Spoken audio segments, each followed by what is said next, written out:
பார்த்த பத்திரிகையாளர் திரு சோமுட்டேருந்து துவங்குறேன். விருப்ப மனு முதல் பிரச்சாரம் வரை களத்தை அரசியல் கட்சிகள் தயார்படுத்திட்டு இருக்காங்க. 2026 அரியணை கைப்பற்ற வியூகம் அமைக்கிறது திமுக, அதிமுக, தாவேகா, நாதாகா. எப்படி இருக்க போகுது இந்த தேர்தல் பிரச்சாரம்? இந்த தலைப்பில் ஒரு சின்ன எனக்கு தோன்ற முரண்பாடு என்னன்னா, இதுனா அரியணையை கைப்பற்ற அப்படிங்கிறதுல நாதாகா, தாவேகா இந்த ரெண்டு சேர்க்கணுமாங்கிறது என்னுடைய கேள்வி. ஏன்னா நாதாகாவை பொறுத்தளவில் அவங்க தனித்து தான் நிற்பணும் வழக்கம் போல் சொல்கிறாங்க. அவங்க வாங்குகிற வாக்கு சதவீதம் தெரியும். அதனால் அதை ஒரு அரியணையை கைப்பற்றக்கூடியதாக இருக்குமா அப்படிங்கிறது ஒன்று. அதுமாதிரி தாவேகா அப்படிங்கிறது இப்போ தனித்து தான் கிட்டத்தட்ட அப்படிங்கிற மாதிரி தான் இருக்குது. பெரிய கட்சி வருமா என்னன்னு தெரியல, வரலாம். அது ஒரு பெரிய எதிர்பார்ப்பு இல்லை எனக்கு. அதனால் இது அரியணையை கைப்பற்றும் போட்டி அப்படிங்கிறது திமுக, அதிமுக இவங்களுக்கான ஒரு விஷயமாக தான் இருக்குன்னு நான் நம்புகிறேன். இப்போ திமுகவை பொறுத்தவரை பார்த்திங்கன்னா, அவங்க இந்த மகளிர் உதவி திட்டத்தை ரொம்ப நம்புகிறாங்க. இப்போ எக்ஸ்டெண்ட் பண்ணியிருக்கிறாங்க அந்த ஒரு விஷயம்.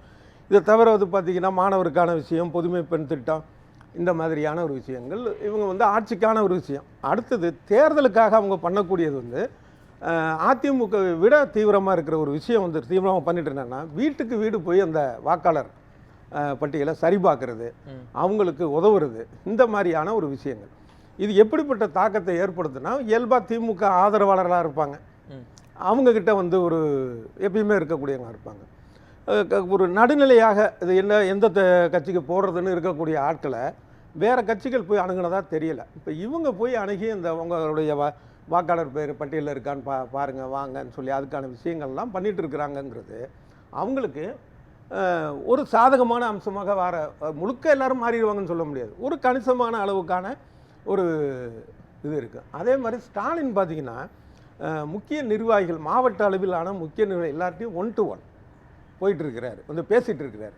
அந்த மாதிரி அந்த தேர்தல் பணியை முன்னெடுத்து செய்யணும். புதுசாக அவங்க செய்கிறதுங்கிறது இந்த மண்டல மாநாடு இந்த மாதிரி அது வழக்கமாக பண்ணுறதாக இருந்தாலும் கூட வீரியமாக பண்ணிக்கிட்டு இருக்கிறாங்க அப்படிங்கிறத நம்ம அதை கவனிக்க வேண்டியதில் தான் இருக்குது. இதுக்கு அதே நேரத்தில் திமுகவின் மீது மக்களுக்கான அதிருப்தி அப்படிங்கிற விஷயம் இருக்கு இல்லையா, அதையும் நம்ம ரொம்ப கவனத்தில் பார்க்கணும். உதாரணமாக பார்த்திங்கன்னா, இந்த தூய்மை பணியாளர்கள் 100 நாளைக்கு மேலே போராடி அப்புறமேலே அவங்கள அரெஸ்ட் பண்ணி வச்சுருக்கிறாங்க. இது சாதாரண விஷயம் இல்லை. அது என்ன காரணம் அப்படின்னா, இப்போ அந்த அவங்களுக்கான வாரியத்தில் 48,000 பேர் 50,000 பேர் தான் இருக்கிறதா சொல்கிறாங்க. ஆனால் அந்த வாரியத்தில் உறுப்பினராக இல்லாதவர்கள் எல்லாரையும் சேர்த்திங்கன்னா எப்படி ஒரு 1,20,000 இருக்கும். அங்கே வீட்டுக்கு ஒரு 4 ஓட்டுன்னு நீங்கள் கணக்கு பண்ணாலே தமிழ்நாட்டு அளவில் அந்தந்த தொகுதியில் அது ஒரு முக்கியமான ஒரு பாதிப்பை ஏற்படுத்தும். ஏன்னா இந்த விஷயத்தில் திமுகவுக்கான ஒரு நல்ல பெயர் இல்லை. அதே போல் இந்த இது பண்ணியிருக்காங்களே, இப்போ மகளிர் திட்டத்துக்கு கூடுதலாக்கின ஒரு விஷயம்லாம் இருக்குல்ல, அதெல்லாம் பெரிய அளவில் கை கொடுக்கணும்னு எனக்கு தோணலை. அது ஏன் கை கொடுக்காது? 2 விஷயம் இதில் இருக்குது. ஒன்று, ஏற்கனவே இது வாங்கிட்டு இருக்கிறவங்களுக்கு இதை வாங்கி கொஞ்சம் நாளாச்சுங்கிறப்ப அது ஒரு புதுசாக ஒன்றும் இருக்காது. சைக்காலஜிக்கலாக தமிழ்நாட்டில் இப்போ இலவச திட்டங்கள்லாம் ஒரு பெரிய இம்பாக்ட் ஏற்படுத்தாதுங்கிறீங்களா? அப்படி சொல்லலை நான். இப்போ அறிவித்து இதை நாங்கள் செய்ய போகிறோம்னு சொல்லி இந்த ஏற்கனவே கருணாநிதி இருந்த போது பண்ணார் இல்லையா, டிவி அப்படிங்கிறலாம் ஒரு ஈர்ப்பை ஏற்படுத்தின விஷயம் அது. ஸோ அது 2011 இம்பாக்ட் ஏற்படுத்தாததுனால இப்பவும் ஏற்படுத்த வாய்ப்பு இல்லை. அந்த ஒரு இதுங்கிறதுனால அது ஒரு விஷயம் இல்லை. ஒன்று. இன்னொரு இது என்னன்னு பார்த்தீங்க அப்படின்னா, இல்லை அது கடல் டிவி அவங்களுக்கு வாய்ப்பை ஏற்படுத்தின விஷயம் தானே. ஆனால் 2011 பொறுத்த வரைக்கும் எதிர்கட்சியாக கூட இல்லை, வர முடியாத சூழல் ஏற்பட்டுச்சு இல்லை, திமுக இருந்தது. இப்போ அதே போல் இன்னொரு விஷயம் என்னன்னா, திமுக மேலே பெரிய ஒரு காமெடியாகவும் இருக்குது, மைனஸாகவும் இருக்குன்னா, பிடி செல்வகுமார் அப்படிங்கிற நமது நண்பரை மு.க. ஸ்டாலின் தன்னுடைய பக்கத்தில் உட்கார வச்சு எல்லாம் இது பண்ணி சேர்த்துருக்காரு. விஜயனுடைய உதவியாளராக இருந்தவர், பிஆர்ஓவாக இருந்தவர். அவர் கலப்பை மக்கள் இயக்கம்னு வச்சுருந்தார் அப்படிங்கிறது அது வேறு விஷயம். ஆனால் என்னென்ன இந்த 16 வயதில் வர்ற மாதிரி எங்கே நீ தான் கோபாலகிருஷ்ணங்கிறியா, எல்லாரும் சப்பானி தான் சொல்கிறான்ட்டு மீடியாவிலே பார்த்தா விஜயுடைய முன்னாள் உதவியாளர், மேனேஜர் இப்படி தான் போடுறாங்க. இப்போ என்ன பண்ணுவாங்க பொதுவாக, அது ஜெயலலிதாவாக இருக்கட்டும், கருணாநிதியாக இருக்கட்டும், எம்ஜிஆராக இருக்கட்டும், ஒரு மாற்று முகாம்லேருந்து ஒருத்தவங்க வந்தாங்கன்னா அந்த கெப்பாசிட்டி உள்ள ஆட்களை தான் நேரடியாக இது பண்ணுவாங்க. இப்போ அப்படி பார்க்கும்போது நான் குறைச்சி சொல்லலை. இப்போ பிடி செல்வகுமாருங்கிறது ஒரு மக்கள் அவருடைய பேரே பார்த்திங்கன்னா இப்போ திரைப்பட அளவில் இருக்கக்கூடியவங்களுக்கு தான் தெரியும், வெளியில் தெரியாது, பொலிட்டிக்கல் ஜேர்னலிஸ்ட்டுக்கே தெரியாது. இப்போ விஜய் கூட இருந்தார் அப்படிங்கிறதுக்காகவே அவருக்கு அவ்வளோ மரியாதை கொடுத்து இருக்கிறது இருக்குல்ல, அது என்னன்னா அது வந்து திமுகவுக்கு ஒரு பின்னடைவு தான். அது விஜயை பார்த்து இவங்க பயப்படுற மாதிரி தானே. அதாவது விஜய்க்கு ஆட்களை என் அணியில கொண்டு வந்துட்டேன் அப்படிங்கிறத ஸ்டாலின் காட்ட விரும்புறாரு. இப்போ விஜயில் கட்சியில் அந்த கட்சிக்கான செல்வாக்கு என்னன்னு தெரியாது. குறைஞ்சபட்சம் வந்து பார்த்தீங்கன்னா ஆதவ அர்ஜுனா இல்லை புஷி ஆனந்த் இந்த மாதிரியான ஆட்களை கொண்டு வராங்கன்னு வைப்போம் ஒரு பேச்சுக்கு. அதை வந்து இவர் முக்கியத்துவம் கொடுத்து வாங்க பக்கத்தில் உட்காருங்கன்னாருன்னு அது வேறு. பிடி சொல்லுக்குமாரி யாருன்னு யாருக்கும் தெரியாது. அப்போ உண்மையாவே திமுகவுக்கு ஒரு அச்சம் இருக்கா சார் தாவேக்காவை பார்த்து? இந்த மாதிரி திமுக தாவேக்காலேருந்து யார் வந்தாலும் அவங்களுக்கு ஒரு உச்சபட்ச மரியாதை கொடுத்து தான் பக்கத்தில் உட்காந்து வைக்கணுங்கிறது கண்டிப்பாக இருக்குங்க. அதாவது தாவேக்காவை பார்த்து மட்டுமல்ல, நாம் தமிழர் கட்சியை பார்த்தும் இருக்கும். திமுக இல்லை, திமுக அதிமுக ரெண்டுக்கும். அதே போல் அந்த 234 தொகுதியில் போட்டிடுறாங்களே சுயேட்சைகள், அவங்கள பார்த்தும் பயம் இருக்கும். ஏன்னு சொல்கிறேன் அப்படின்னா அதுக்காக வந்து இவங்க அந்த மாதிரி சொல்லலை. இந்த நம்ம தேர்தல் நடைமுறை எப்படி என்னன்னா ஒரு ஓட்டில் மாறும். ஒரே ஓட்டில் தோற்றவங்களை பற்றி ஜெயிச்சவங்களை பற்றி நம்ம பார்த்தது இல்லையா? அந்த மாதிரி இருக்கிறப்ப ஒவ்வொரு ஓட்டும் முக்கியம். அதனால் தனக்கு எதிராக போட்டியிடக்கூடிய எதிரணியில் இருக்கக்கூடிய அத்தனை பேரையும் சுயேட்சைகள் முதற்கொண்டு பார்த்தவங்க அதை அச்சம்ங்கிறத விட ஒரு முன்னெச்சரிக்கைன்னு சொல்லலாம். சோமு சார், நீங்கள் ஒரு லாஜிக்கை உருவாக்குறீங்க. அதாவது விஜயை கண்டு திமுக ஏதோ ஒரு வகையில் அஞ்சுதுன்னு. ஆனால் சமீபத்தில் நடந்த திருவண்ணாமலை மாநாடு வரைக்கும், இளைஞரணி மாநாடு வரைக்கும் முதலமைச்சர் ஸ்டாலினோ உதயநிதி ஸ்டாலினோ யாருமே டைரக்டா விஜயையோ தாவிக்காவையோ எதிர்த்து பேசலையே. அவங்க தங்களுடைய எதிர்ப்பை அதிமுக பாஜக அப்படின்னு தானே கட்டமைக்கிறாங்க. நீங்க அப்ப எப்படி உங்க ஒரு புது வியூகத்தை வைக்கிறீங்க? இல்லை அது என்ன காரணம் அப்படின்னா, நான் ஏற்கனவே சொன்னது போல இங்கே அரியணை அப்படின்னா அது திமுக இல்லை அதிமுக தான். அது நம்ம சரி தப்புன்னு இல்லை, யதார்த்தம் அதுதான். இப்போ அந்த அளவுக்கான ஒரு முக்கியத்துவம் தேவை கிடையாது. ஆனாலும் அதனால அவங்க கொடுக்காம இருக்கலாம். அதே நேரத்தில் நான் சொன்னது போல் ஒரு சுயேட்சையாக இருந்தாலும் கூட ஒரு அச்சம் இருக்கும். ஒரு 5 லட்சம் ஓட்டு இருக்குன்னு ஒரு சுயேட்சை வந்து 50 ஓட்டு தான் வாங்குவானார் கூட அவரை விலை பேசக்கூடிய ஆட்கள்லாம் பார்த்துருக்கோம்ல. திமுக தரப்பாக இருக்கட்டும், அதிமுக தரப்பாக இருக்கட்டும், இல்லை சில இது அவங்க கூட்டணி கட்சி போட்டியிடும், காங்கிரஸ் போட்டிடுதுன்னு வைப்போமே. அங்கே என்ன செய்வார்? போட்டிடுற வேட்பாளர் ஒரு 10 பேர் வந்து சுயேட்சையாக போட்டிடுறாங்கன்னா அதில் யாராச்சும் வந்து ஒரு 4 பேரை நம்ம வந்து வாங்க முடியுமான்னு. அதில் சில வசதிகள் இருக்குது. என்னென்னா அப்படி விலை கொடுத்து ஒன்று வாபஸ் வாங்கிட்டாங்கன்னா ஓகே, இல்லை வாபஸ் வாங்குற டைம் முடிஞ்சால் கூட அவங்களுக்குன்னு பூத் ஏஜென்ட் கொடுப்பாங்கல்ல, அதை நம்மளால் போட்டுக்கலாம். இப்படி தேர்தலில் வந்து பல காமெடிகள், சீரியஸான காமெடிகள் இருக்குது. அதனால் இந்த நான் அந்த பயப்படுறதுன்னு சொல்கிறதுங்கிறது எல்லாரை பார்த்தும் பயப்படுவாங்க. ஒரு இது சொல்லுவாங்கல்ல, நீ என்னை சப்போர்ட் பண்ணினா நீ எதிரி, இல்லை அப்படின்னா நீ விரோதிகள். நான் யாரையும் சப்போர்ட் பண்ண மாட்டேங்கிற விஷயத்துக்கு வரமாட்டாங்க சில பேர். அதான் அரசியல். அந்த மாதிரி இவங்களுக்கு எதிராக இருக்கக்கூடிய எதிரணியில் இல்லை இருக்கக்கூடிய அத்தனை பேர் ஒன்று தான். அதனால் நம்ம தேர்தல் அமைப்பு அப்படி இருக்குது. அதனால் அந்த இது இருக்கும். இதுதான் வந்து நான் பார்க்குற பார்வையில் திமுகவுடைய ப்ளஸ்ஸு மைனஸு. இப்போ அதிமுக பற்றி இது பார்த்தோம் அப்படின்னா அந்த கட்சியில் இப்போ 5 வருஷம் அவங்க இல்லாததே ஒரு ப்ளஸ்ஸு. என்ன காரணம்னா, சரி ரைட்டு, அது திமுக மேலே நான் அதிருப்தியான ஒரு விஷயங்கள் வரும் அப்படிங்கிற மாதிரி எதிர்பார்க்கலாம். அதே போல் எடப்பாடி பழனிசாமி வந்து இப்போ ஜெயலலிதா எம்ஜிஆர் மாதிரியான ஆளுமையாக இல்லாட்டியும் ஒரு கடுமையான ஒரு உழைப்பாளியாக இருக்கிறார். சரி, நீங்கள் இப்போ ஒன்று சொன்னீங்க, 5 வருஷம் ஆட்சியில் இல்லை, அதனால் இபிஎஸ் அதுவே ஒரு வாய்ப்பு தான். ஆனால் தேர்தல் காலத்தில் அவருக்குன்னு ஒரு எதிர்ப்பு இருக்கும்ல. இப்போ திமுகக்கு சுற்றி இருக்க எல்லாருமே எதிர்ப்பு அணியாக இருக்காங்க. இபிஎஸ்க்கு யார் எதிர்ப்பு? இல்லை, இபிஎஸ்க்கு திமுக தான் ஒன்று.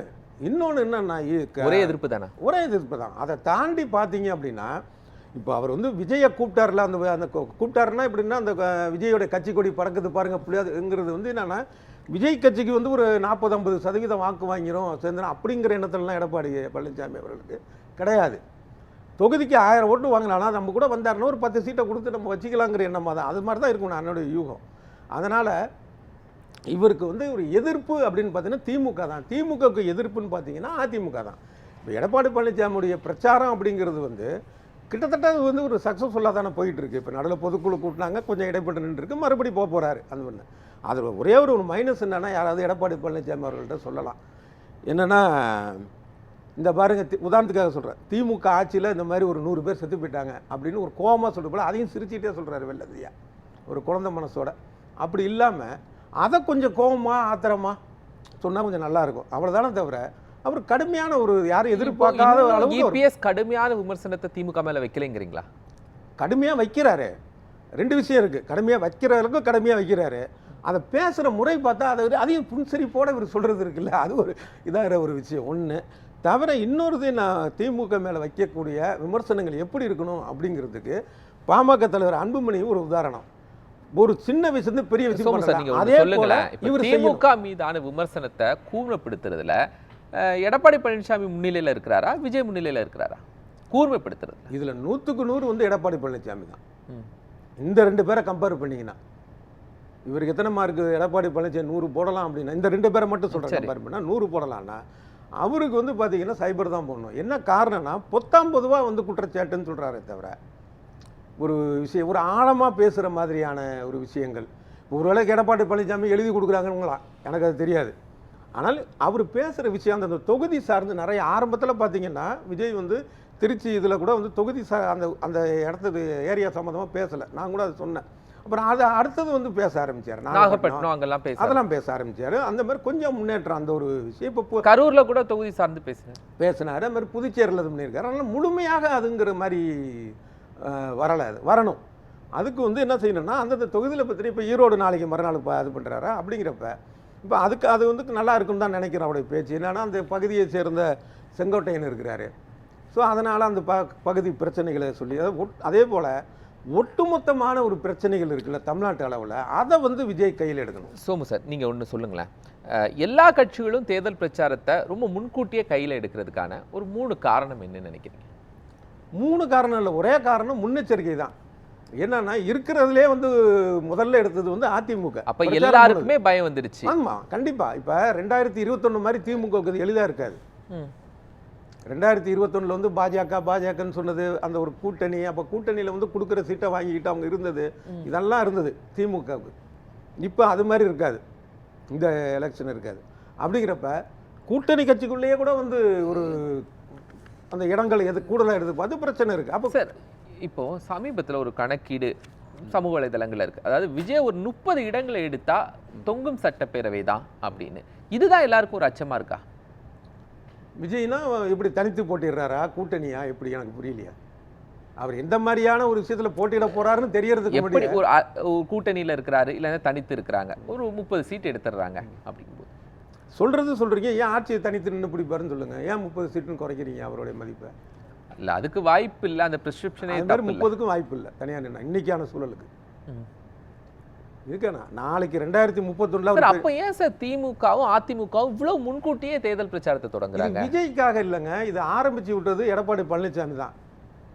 அவர் தான் வந்து பிரச்சாரத்துக்கு கிளம்பினார். அப்ப அடுத்த வந்து திமுகவும் அதுக்கான விஷயங்கள் ஆரம்பிக்குது. இபிஎஸ் குறித்து சொல்லும்போது சொன்னீங்க, அதாவது 5 ஆண்டுகள் அவங்க ஆட்சியில இல்லாததே இபிஎஸ்க்கான ஒரு பெரிய மாற்றத்துக்கான விஷயங்கள் தேவைப்படுறவங்க வரலாம். இப்போ ஒரு 5 வருஷம் இருந்துட்டாங்க, சரி ஆட்சியை மாற்றுவோமே அப்படிங்கிற ஒரு எண்ணம் உள்ளவங்க வர்றது ஒரு ப்ளஸ் தான் அவருக்கு. அதே மாதிரி முன்கூட்டியே ஆரம்பிச்சது எடப்பாடி பழனிசாமி தான் அதை ஆரம்பிச்சாரு. அதை பார்த்து இப்போ திமுகவும் வந்துட்டு இருக்கு. சோமு சார், இந்த போட்டி கடுமை அப்படிங்கிற ஒரு இதை நம்ம ஒரு விதத்தில் ஏற்றுக்கலாம். எப்படின்னா எந்த ஒரு தேர்தலுமே முந்தைய தேர்தலுடைய அந்த சாயல் இருக்குன்னு சொல்ல முடியாது. ஒவ்வொன்றுமே புது தேர்தல் தான், புதிய ஒரு தேர்தல் தான் ஒவ்வொரு கட்சிக்குமே. அது வந்து ஒரு முக்கியமான தேர்தல் மாதிரி அது அப்படின்னு பார்க்குறப்ப அந்த கடுமைங்கிறது ஒவ்வொரு தேர்தலையுமே இருக்கும். அதை வந்து இவங்க சொன்னதை ஏற்றுக்கலாம். இது எல்லாத்த விட கடுமையான இன்னொரு விஷயம் இருக்குது. என்னென்னா இப்போ அந்த எஸ்ஐஆர் கொண்டு வந்தாங்களே, அதில் தமிழ்நாட்டில் வந்து 97,40,000 45,000 வாக்காளர்கள் வந்து இது நீக்கி இருக்கிறதா ஒரு தகவல் இன்னைக்கு ஊடகங்களில் வந்திருக்கு. இதில் அது எந்த அளவுக்கு பெரிய பாதிப்பை ஏற்படுத்தும், ரிட்டன் ஃபார்ம் கொடுக்கல. இப்போ அதை வந்து அதில் எத்தனை பேர் மறுபடி ஒரு அலுப்பு பார்க்காம போய் சேருவாங்க அப்படிங்கிறது என்னுடைய சொந்த அனுபவமே எனக்கு கொஞ்சம் பயமாக இருக்குது. என்னென்னா இவங்க எஸ்ஐஆர் இதுக்கு கேட்டாங்க, கொண்டு போய் கொடுத்தேன். அது கொடுத்ததில் முந்தின 2002 2006 என்ன நம்பர் போட்டிங்க இது பண்ணுங்க. எனக்கு 2006 சென்னையில் ஓட்டு போட்டேன்னா ஊரில் போட்டேனானே எனக்கு ஞாபகம் இருக்க, தஞ்சாவூரில் அந்த மாதிரி இருக்கிறப்ப நான் அதை ஃபில்லப் பண்ணாமல் தான் கொடுத்தேன். ஸோ இந்த மாதிரி ஃபில்லப் பண்ண அந்த இதை மட்டும் ஃபில்லப் பண்ண அதை ஏற்றுக்குவாங்களா இல்லையான்னு தெரியல. ஸோ அந்த கிட்டத்தட்ட 1 கோடி வாக்காளர்கள் வந்து இதில் இது ஒரு பெரிய ஒரு அச்சுறுத்தல். இதில் கவனம் செலுத்தலாரு இல்லை. முக்கியமாக இன்னொரு விஷயம் என்னென்னா அதில் 13,60,000 பேர் வந்து எங்கன்னே தெரியலையா, 16,400 பேர் வந்து விவரங்கள் சேகரிக்க முடியலையா. அப்போ அவங்க நாட்டில் இருக்காங்களா இல்லையா, இல்லை ஒரு வேளை வந்து இல்லை அப்படின்னா அவங்க பேரில் உள்ள வாக்கில் வேறு யாராவது வாக்களிச்சிருக்காங்களா, ஒருத்தர் 2 பேர் 13,60,000 பேரை காணும்னு சொன்னால் இது எந்த மாதிரி நம்ம அதை புரிஞ்சுக்கிறது? இந்த ஜனநாயக ஏற்கனவே இந்த தேர்தலுங்கிறது ஒரு பெரிய காமெடி. நம்ம ஒரு தடவை கூட பேசியிருக்கணும். அதுக்கு நான் ஒருத்தரே 2 தொகுதியில் நிற்கிறது, 51 ஓட்டு வாங்கினவன் ஜெயிச்சுட்டா 49 ஓட்டு வாங்கினது, ஒரு 2 இதில் போயிடுறது, இப்படி நிறையா இருக்குது. இதில் பார்த்தீங்கன்னா இதை விட இன்னும் கூடுதலான ஒரு காமெடி வந்திருக்கு. இதில் வந்து கவனம் செலுத்தணும் எல்லா கட்சிங்கிறது என்னுடைய ஒரு வேட்பு.